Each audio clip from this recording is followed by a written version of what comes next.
I turned to Psalm 84 verse 10, literally.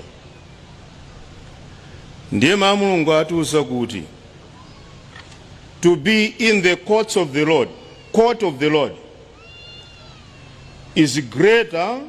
One day in the court of the Lord is greater than 1,000 days elsewhere.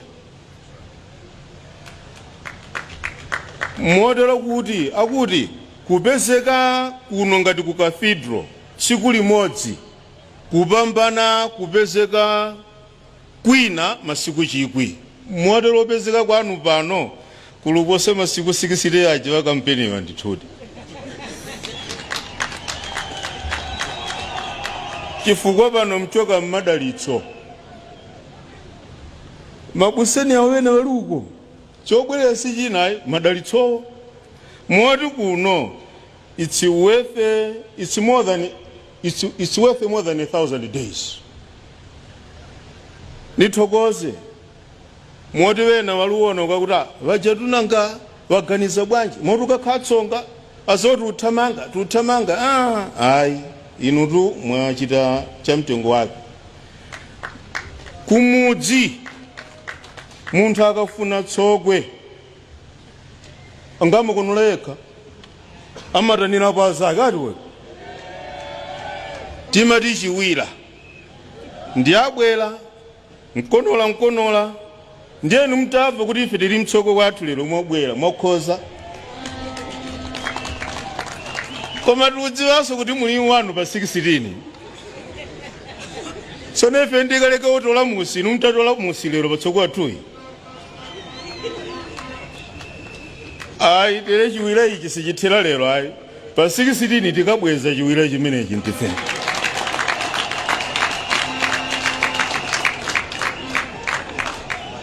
Ine nkatere sunulakwira so munthu ayi. Ndipo Your Excellency, ni matero tsano paja kwiti visa vake amamangira nthenga za nkhanga. Nde ine pano naona nkhanga tsano ntenga kwa nthenga mpezere ko mwayi mmangire ko visa vanga ngati kwiti. Mwayiji namba naleka za graduation izi napezera po mwayi pano munanenera nimange visa pano.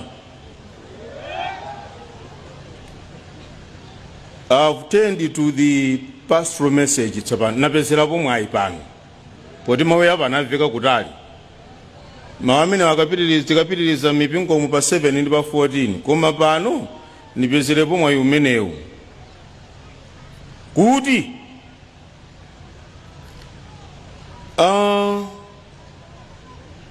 patuluka mauthenga masiku apitaba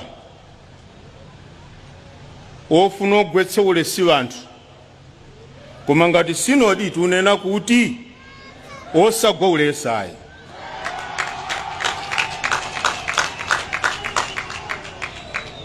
Osagwa ulesi gulali pa 16. Vambiri pano ndina ana sukulu izi zatuluka zizi umutunenera munonse akuluakulu nkhoma sinodi komanso ngakhala amalawi tonse moko tusima yesu ayi.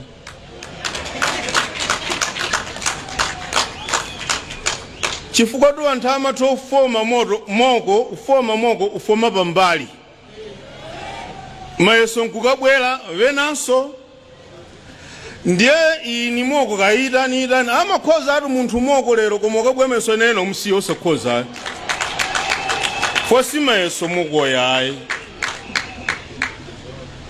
Motelo mayeso nene mpa 16 ndosagolesi moko ayi isago.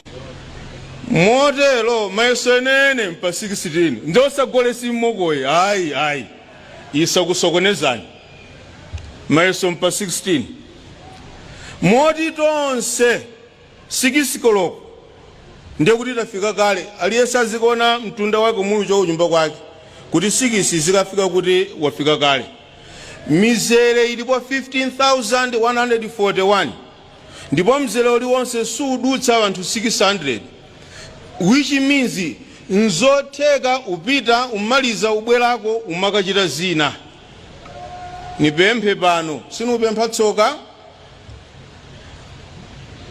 chauta pota malolanso moyo ziyenda mbali inayi mwina itana kowena mkwati mwathumu anati nkumudzi tisayiwala maliro akapeza chikwati bwa nathapo nachokapo ndekuti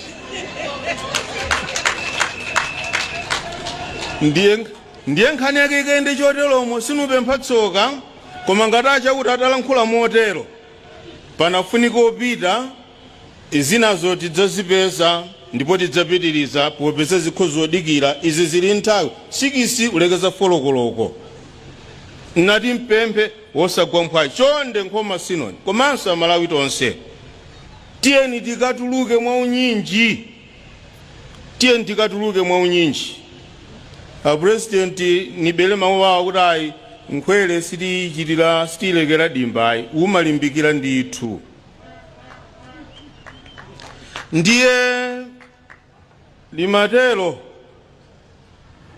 kuti ife ngati nkhoma sinodi timadziwanso zina zizikamatuluka chifukwa nkapeza nthawire alumenyana alupandana ukafika kuti udze kuti mnasiwa wanthu alupandana awa wina ni mnasiwa munthu ndani utichete ndiyo maona uyo wanyamuka pokalanditsa ndewu sagwira mnasiwa akayi amagwira uja munthu dela ndiye uja amati lekanani utekwa alupereka mpata kuti ziwiri zitatu zigwemo. Ndiye malipotiwe nawe ife tuludziwa kuti ulowera ndewu bagwira uyo tsono tuludziwa kuti ali mbalira amene uyo. Ina nini kwangonena moteromo koma niganiza ukakhala nchemberedzi wapo anamwali ndo azifusira. Ife ngati nkhoma sinodi munthu sangatiuzerero zoti tichitayi. Tuludziwa ndipo akhristu aludziwa komanso amalawi kufuna kwabwino ali kudziwa. Siku lina kuti ali ma interview amafuna okhudza za kilini pamalo.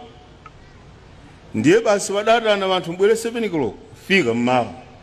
Wadasiya ma 11 wambo yasemula kuti akapatseni hours. Adakapatsa sawa anthu adakhala pa mtengo pote. Ndiye basi paja badamba kuti yasawathe zina makoko zilutaya koma wina amati akati sendu yapakhaziku sendu vajada apereka sawa wakati alukonena pa window apo adangoti waje sawaphe atola mabodo la mwera madzi vajalubwe kuti atimati ulole mayeso muwayendera vakhozani yawo zakhala bwanji akutayi pachetena kuita nani kutayi tiona amene adziwosamalira kilini inu makoko ali kuti vajezatayataya kuyawa kali kuti anawewa ndiyadziwa kilini. So na ife tiludziwa umuzendera zinthu sikuti nangati kuti udziwa wasunga makoko sikuti so nangati vutitse so dadi alisauta tiludziwa nazungulira so rabo tema koma nakamba ndithu